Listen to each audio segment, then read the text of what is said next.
মাননীয় স্পিকার, ইসলামী ব্যাংক বাংলাদেশের একটা অত্যন্ত বলিষ্ঠ সম্ভাবনাময় ব্যাংক, যা বাংলাদেশের মানুষের ভবিষ্যৎ এবং বর্তমান তাদের আশা-আকাঙ্ক্ষার প্রতীক। এর যাত্রা শুরু হয়েছিল 1983 সালে এবং কিছু আল্লাহ নিবেদিত প্রাণ বান্দা সেই সময় চ্যালেঞ্জটা গ্রহণ করেছিলেন। তারা এই সুদমুক্ত ইসলামী অর্থব্যবস্থা চালু করার নিয়তে এটা করেছেন এবং তারা সারা বিশ্বের মুসলিম কান্ট্রিগুলো ঘুরে তাদেরকে বিভিন্ন সরকারকে মোটিভেট করে তারা এখানে ইনভেস্ট করার ব্যবস্থা করেছেন।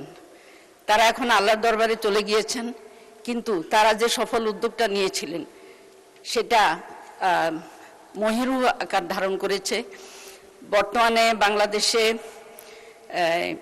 ইসলামী ব্যাংকের 3 কোটির বেশি গ্রাহক রয়েছে এবং 80 লক্ষ উদ্যোক্তা রয়েছে। তো একটা ব্যাংক দেশের জন্য রক্ত প্রবাহের কাজ করে। শরীরের রক্ত প্রবাহের কাজ যেমন শিরা উপশিরার কাজ, ঠিক তেমনি ব্যাংকের মাধ্যমে একটা সমাজের রক্ত প্রবাহ হয়।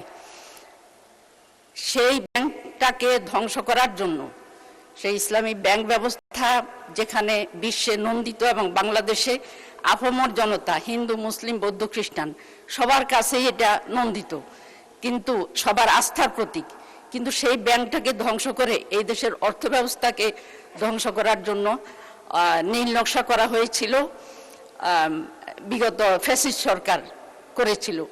কিন্তু সেই ফ্যাসিস্ট আমল চলে গিয়েছে।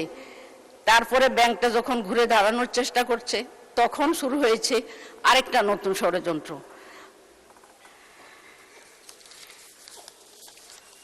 মাননীয় স্পিকার, আমরা আল্লাহর উপরে বিশ্বাস করি যারা, তারা কম বেশি আমরা কোরআন পড়ি এবং কোরআনে আল্লাহ তাআলা বলেছেন,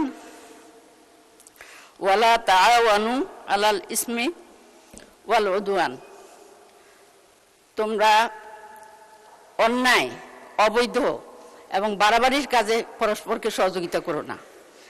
আমরা এই নীতির ভিত্তিতে, কোরআনের এই নীতির ভিত্তিতে আমরা আজকে আমাদের সরকার যেই পথে আগাচ্ছে ইসলামী ব্যাংকের ব্যাপারে, আমরা এই নীতির ভিত্তিতে এটার প্রতিবাদ করছি এবং তাদেরকে সংশোধিত হয়ে আবার নতুন করে তারা সৎ পথে ফিরে আসার জন্য আমরা তাদেরকে আহ্বান জানাচ্ছি।